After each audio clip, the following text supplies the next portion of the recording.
Hey everyone, and welcome back to the channel. Are you trying to become fluent in English, but you feel stuck? You know a lot of words, you understand the grammar, but when you try to speak, it just doesn't come out smoothly. Well, today we're going to talk about the one secret that will completely change your English learning journey: thinking directly in English. So, what's the problem with translating in your head? Imagine this. Someone asks you, "What did you do this weekend?" Your brain hears the question, translates it into your native language. You think of the answer in your language, then you translate that answer back into English, and finally, you say it out loud. Phew, that's a lot of work, right?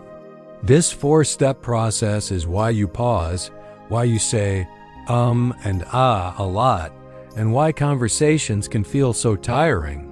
It's like trying to run a race while carrying a heavy backpack. You're just slowing yourself down. True fluency isn't about being a fast translator. It's about your brain working directly in English. So, what does it actually mean to think in English? It's not some magical ability that only native speakers have. It simply means that when you see a chair, the word chair pops into your head, not the word for it in your language. When you feel happy, you think, "I'm happy," not the translation. It's about making English the default operating system for your thoughts. It's about creating a direct connection between an idea, an object, or a feeling and the English word for it. This is the key to speaking spontaneously and naturally, just like you do in your own language. Okay, so how do you actually start doing this?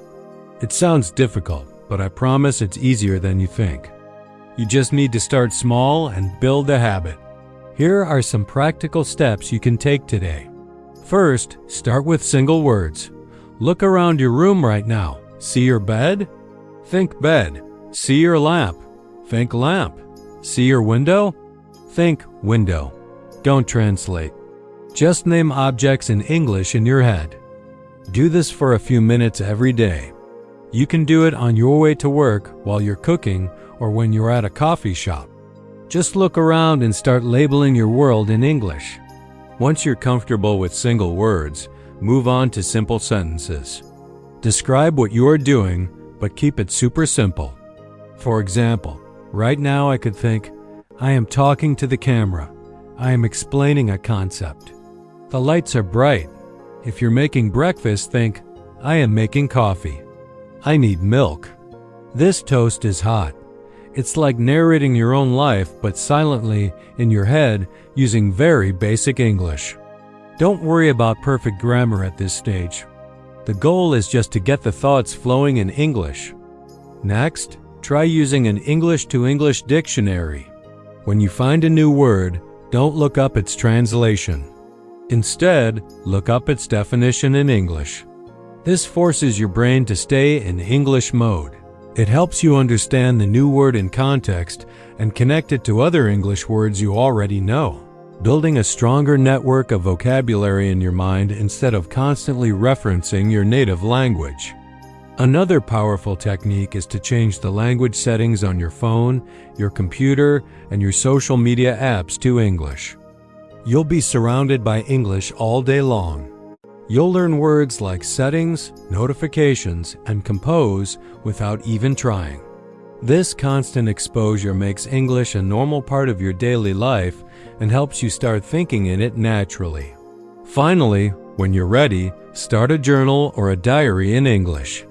Write down 1 or 2 sentences about your day before you go to bed.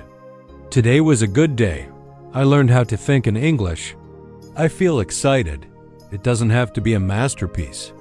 This practice helps you organize your thoughts and feelings directly in English, which is a huge step towards fluency. Remember, this is a gradual process. You won't switch to thinking in English overnight. There will be days when your brain defaults back to your native language, and that's completely okay. The key is to be consistent. A few minutes every day is much better than one long session once a week. Start small, be patient with yourself, and celebrate the small wins. Before you know it, you'll find yourself having conversations without translating, And that's when you'll know you've truly leveled up your English. I hope these tips were helpful. Give them a try and let me know in the comments which one you are going to start with first. Thanks for watching, and if you enjoyed this video, don't forget to like, subscribe, and hit that notification bell so you don't miss our next one. See you later.